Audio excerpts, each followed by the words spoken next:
नमस्कार, आप देख रहे हैं न्यूज ब्रीफ। मैं हूं आपके साथ आशा सरमाल। चलिए शुरुआत करते हैं जम्मू कश्मीर से जुड़ी खबरों की। बड़ी खबर के साथ ही शुरुआत करते चले रामनगर के किड़मू में यहां सड़क हादसा पेश आया है। बस यात्री और वैन के बीच में ये जोरदार टक्कर हुई है और टक्कर के बाद गहरी खाई में वैन गिर गई है। इस वक्त की बड़ी अपडेट, सड़क हादसे में 4 लोगों के घायल होने की खबर है। इस वक्त की लगातार आप देखिए रामनगर से बड़ी खबर देखने को मिली। जिला उधमपुर के रामनगर के अंदर किड़मू में ये हादसा पेश आया है, जिसमें यात्री बस और वैन के बीच में ये बड़ा हादसा पेश आया है और जितने भी लोग इसके अंदर सवार थे, फिलहाल देखिए किस तरह से घायल होने की खबर है। टक्कर के बाद गहरी खाई में वैन गिर गई है। ये तमाम तस्वीरें भी आपके सामने, जहां पर सड़क हादसे रुकने का नाम नहीं ले रहे हैं और जिला उधमपुर के रामनगर के अंदर ये बड़ा हादसा पेश आया है, जहां पर वैन जो है वो गहरी खाई में गिर गई है और इसके परखच्चे तक उड़ गए हैं। यात्री बस और वैन के बीच में ये जोरदार टक्कर हुई है। गहरी खाई में वैन गिर गई और तमाम जितने भी घायल लोग हैं उन्हें अस्पताल में भर्ती कराया गया है। उपचार के लिए आप देखिए जल्दी से जल्दी अस्पताल इन्हें पहुंचाया गया है। लेकिन तस्वीरें आप देख सकते हैं और इसी तस्वीर से यहाँ पर आप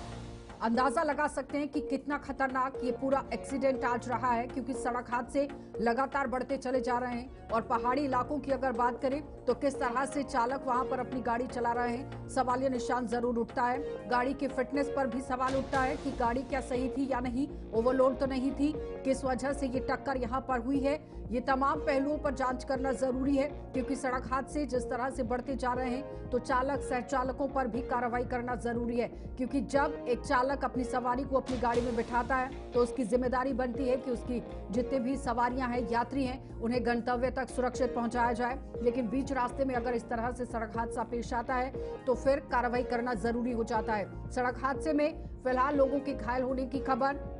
रामनगर के ही किड़वू में ये सड़क हादसा पेश आया है और बस यात्री और साथ ही साथ देखिए किस तरह से वैन के बीच में ये टक्कर हुई थी। यात्री बस है जिसकी वैन के साथ टक्कर हुई और कई लोग यहाँ घायल भी हुए हैं।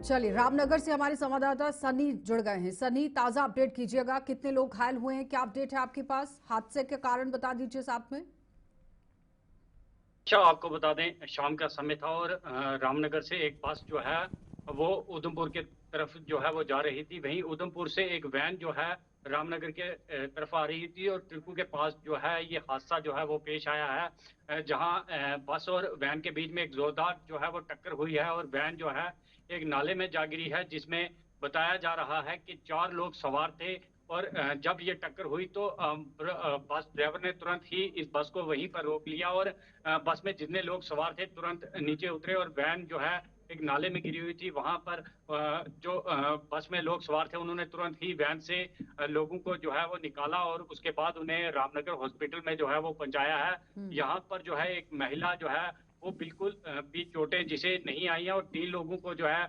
गंभीर चोटें आई हैं, जिनका इलाज इस समय रामनगर स्कूल में चल रहा, हॉस्पिटल में चल रहा है। जी, कितने लोग हैं जो घायल हुए हैं और कितने लगभग यात्री बस के अंदर सवार थे? वैन के अंदर भी कोई लोग बैठे हुए थे?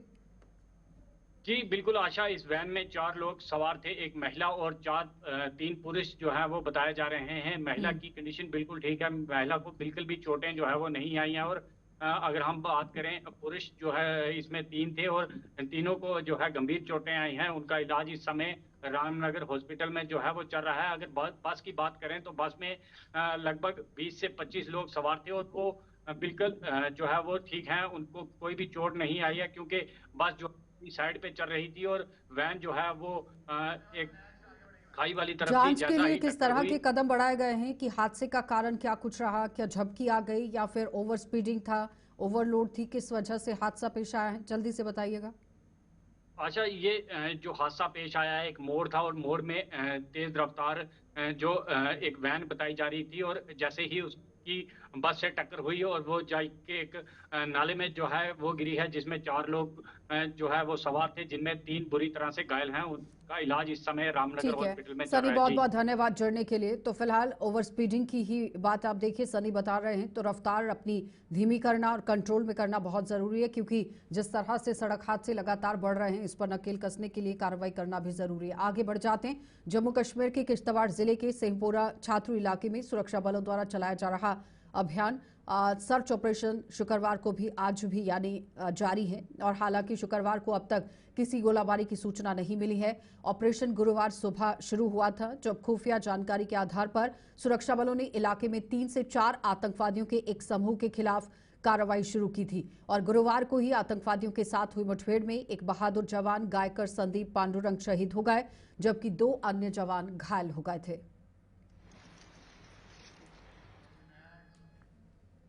तो किश्तवाड़ में आतंकवाद से लोहा लेते हुए बलिदान की प्राप्ति करने वाले वीर सिपाही गायकर संदीप पांडुरंग को भव्य श्रद्धांजलि दी गई। शहीद जवान को सेना के नगरोटा स्थित मुख्यालय व्हाइट नाइट कोर द्वारा श्रद्धांजलि समारोह का आयोजन किया गया जिसमें अधिकारियों ने आर्मी जवान गायकर संदीप पांडुरंग को अंतिम श्रद्धांजलि दी जिन्होंने कल किश्तवाड़ मुठभेड़ में सर्वोच्च बलिदान दिया। महाराष्ट्र के अहमदनगर जिले के ही अकोले तहसील के कराड़ी गांव के निवासी थे।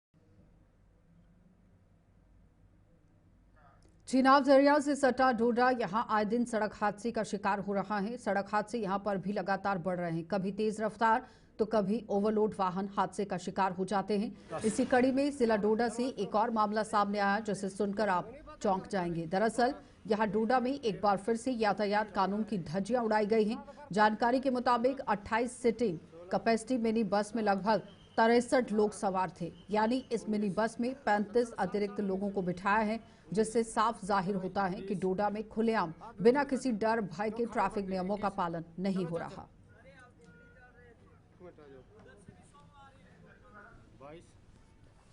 तो फिलहाल इस वक्त तमाम तस्वीरें भी आपके सामने, जहां पर देखिए ओवर स्पीडिंग की वजह से तो मामले सामने आए ही हैं, लेकिन ओवरलोडिंग का भी मामला आ गया है। जहां 35 लोग बैठ सकते हैं वहां 63 लोगों को बिठा दिया गया। वसीम गत्तू हमारे साथ जुड़ गए हैं। वसीम, ऐसे लोगों पर क्या कार्रवाई अभी तक की गई है, क्योंकि वीडियो तो सामने आ गया है, पुलिस ने क्या कुछ कार्रवाई की है? बिल्कुल आशा जी, देखिए ये गंदो की तरफ गाड़ी जा रही थी। मलिकपुरा से गंदो जो दूर दराज का इलाका है वहां की ये तस्वीरें हैं जो कल देर रात हम तक पहुंचे और इसमें देख सकते हैं आपके 35 लोग एक्स्ट्रा बैठे हैं।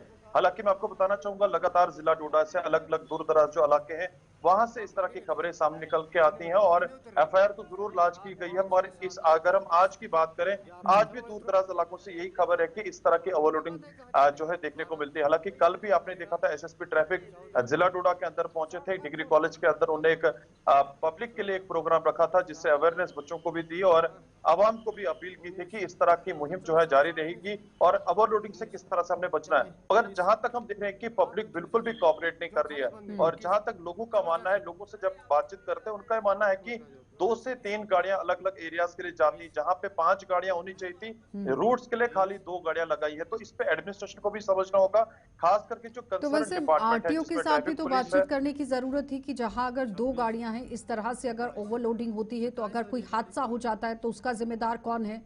उसके बाद पहाड़ी इलाकों के अंदर गाड़ी की फिटनेस को चेक करना जरूरी है, ट्रैफिक पुलिस को हर नाके पर चेक करना जरूरी है कि कितनी सवारियों को बिठाया गया है।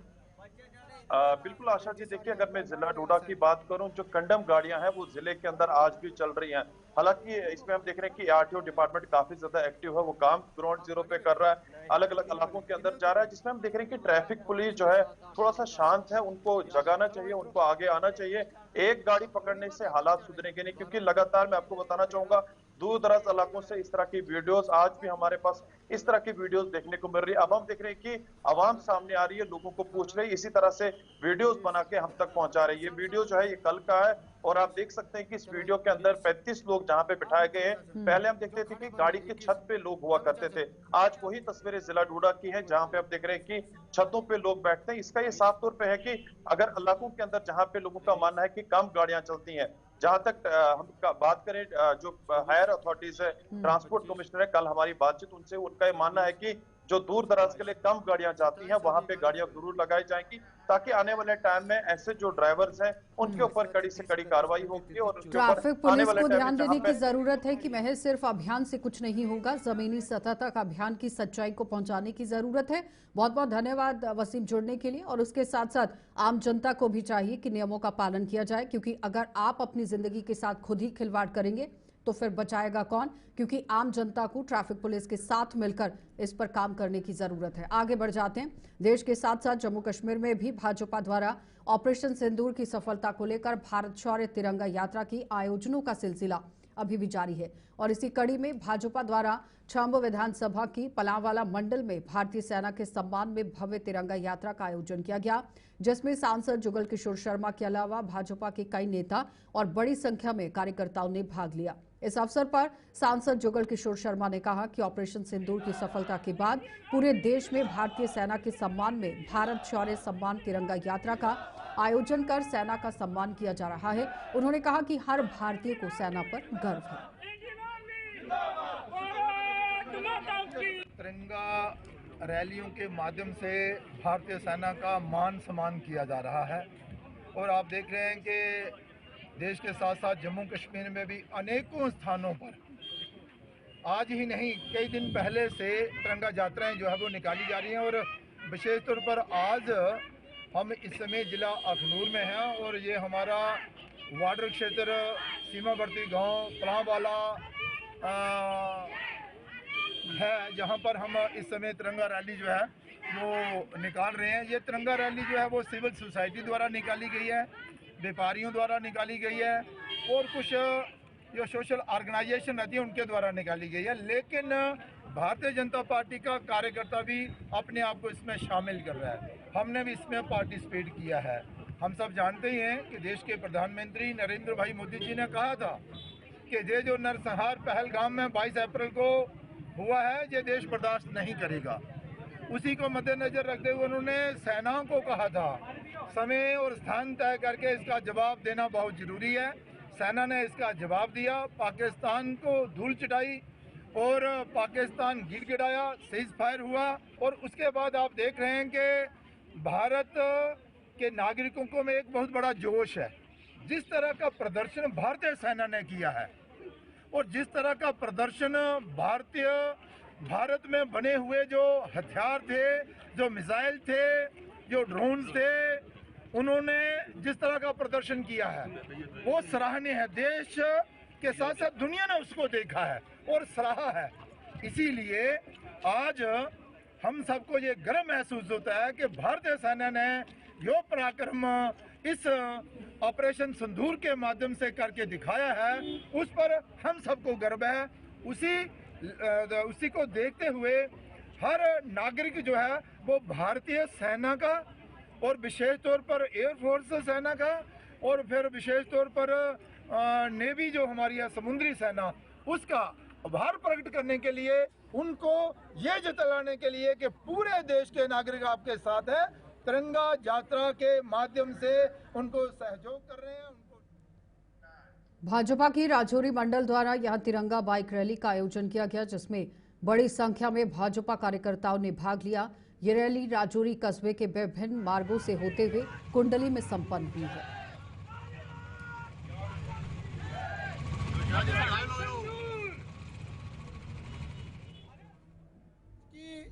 ये जो रैली है, जैसे पूरे देश में तिरंगा रैलियां जो है निकल रही हैं, आज भारतीय जनता पार्टी के राजौरी मंडल ने एक राजौरी में बाइक रैली का आयोजन किया। जो आप देख रहे हैं कि सैकड़ों की हिसाब से यहाँ पे बाइक जो है वो आ चुकी हैं। ये किसी पार्टी का प्रोग्राम नहीं, ये पार्टी सिर्फ इसको सपोर्ट दे रही है। पूरा शहर जो आप देख रहे हैं किस तरह यहाँ पे यूथ उमड़ा पड़ा है, सिविल सोसाइटी का, स्टूडेंट्स, पढ़ने वाले बच्चे अपनी अपनी बाइक लेके इस बाइक रैली में शामिल होने के लिए आए हैं। ये साबित करता है जो पिछले दिनों पहलगाम में अटैक हुआ और उसके जवाब में हमारे नरेंद्र भाई मोदी जी का एक टफ स्टैंड जो था कि जिन्होंने ये काम किया है, ये कार्यतापूर्वक काम किया है, उनको पूरी जोर से जवाब दिया जाएगा और उनको पूरी जोर से जवाब दिया जाएगा। ऑपरेशन सिंदूर नाम रख के उसको जवाब दिया गया। उनके 9 के 9 जो आतंकी ठिकाने थे उनको ध्वस्त किया गया बिना सिविलियन की हत्या किए हुए। मगर उसके बाद दूसरी कायरतापूर्ण जो हरकत पाकिस्तान ने की राजौरी पुंछ के सिविलियन पे, गुरुद्वारों पे, मंदिर पे, मदरसे पे, मसाजिद पे, सब जगह उन्होंने सिविलियन को जो है वो अपने गोले की जद में ले लिया और यहाँ पे बड़ा सिविलियन की लगभग 18 के करीब किलिंग्स हुई और लगभग 1000 के करीब हमारे। ऑपरेशन सिंदूर की सफलता को लेकर तिरंगा यात्रा का आयोजन किया जा रहा है। जम्मू कश्मीर में विभिन्न वर्गों और सियासी पार्टियों द्वारा तिरंगा रैलियां निकाली जा रही हैं। इसी क्रम में Jammu Kashmir high court bar association Jammu द्वारा भी ऑपरेशन सिंदूर की सफलता को लेकर जम्मू में तिरंगा रैली निकाली। रैली की अगुवाई एसोसिएशन के अध्यक्ष निर्मल कोतवाल ने की। तिरंगा रैली में बार एसोसिएशन पदाधिकारियों सहित बड़ी संख्या में वकीलों ने भाग लिया।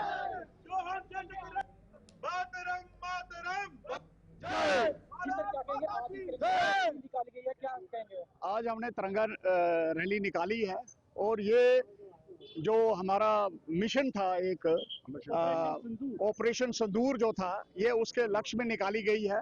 हम अपनी जो सिक्योरिटी फोर्सेस हैं, उनकी जो सर्विसेज है, उनके साथ सॉलिडेरिटी रख के उनको नमन करते हैं और जो पाकिस्तान ने यहाँ पे नुकसान हमारा किया है उसको मजम्मत करते हैं। इस किस्म का नुकसान जो है यहाँ सिविलियन का नहीं होना चाहिए था, लेकिन जो हमारी फोर्सेस हैं जो उन्होंने रिस्पॉन्ड किया उसको हैट्स ऑफ टू देम। और जो हमारे मोदी जी और अमित शाह जी ने जो स्ट्रेटजी फ्रेम आउट की थी उसकी हम जो है वो प्रशंसा करते हैं और ऐसे काम अप्रिशिएट करते हैं और ऐसे काम वो आगे भी करेंगे, उनसे ये उम्मीद है। लेकिन जो पाकिस्तान ने किया है वो मजम्मत का है, उसके कड़ी मजम्मत हम करते हैं। हमारे जो सिविलियंस हैं उनकी जो है काफी मौत हो चुकी है और इस पर जो है हमें बहुत दुख है, लेकिन हम पूरे हिंदुस्तान के साथ खड़े हैं, देश के साथ खड़े हैं और जो लोग हमारे से लिए शहीद हुए हैं उनको नमन करते हैं। सिक्योरिटी फोर्सेस के साथ हम खड़े रहने के लिए तैयार हैं। जब भी अगर सिक्योरिटी फोर्सेस को जरूरत पड़ेगी तो हम लोग अगर बंदूक चलाना नहीं जानते, हम उनके साथ खड़े रहेंगे सिर्फ देश के लिए।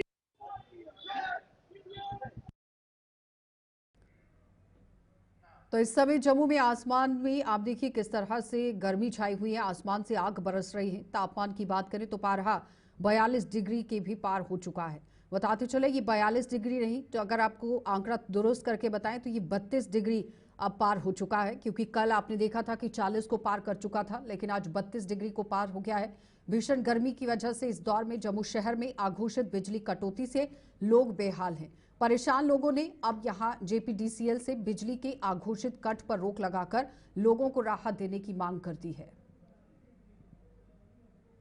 जम्मू संभाग में इस समय हीट वेव काफी ज्यादा देखने को मिल रही है। उसी के साथ पावर कट्स भी अनशेड्यूल यानी कि अनसूचित पावर कट्स भी इस समय काफी ज्यादा देखने को मिल रहे हैं। जो आंकड़ा सामने आया है उसके मुताबिक अगर बात करें, सोर्सेज के मुताबिक जो बताया जा रहा है कि पिछले माह में करीबन 873 के करीब ट्रांसफार्मर जो है वो डैमेज हुए हैं और इस माह की बात करें तो करीबन 835 के करीब जो है वो ट्रांसफार्मर डैमेज हुए हैं। इस माह में यानी कि जो सोर्सेज बता रही हैं कि पिछले माह अप्रैल में करीबन 29 के करीब जो है वो आंकड़ा बताया गया था और इस माह में पहुंचते पहुंचते यानी कि ये माह जो चल रहा है, ऑनगोइंग जो ये मंथ है, उसमें करीबन 40 जो है वो बताया जा रहा है आंकड़ा। और इसी के साथ यानी कि 20 मई तक जो है वो एक ही दिन में 60 से ज्यादा ट्रांसफार्मर जो है वो डैमेज हुए हैं। यानी कि इस माह की 20 तारीख जो सोर्सेज बता रहे हैं कि 20 तारीख को ही जो है वो एक ही दिन में 60 से ज्यादा ट्रांसफार्मर डैमेज हुए हैं। इसको लेकर अगर जेपीडीसीएल की बात करें तो उनके द्वारा ये कहा गया है कि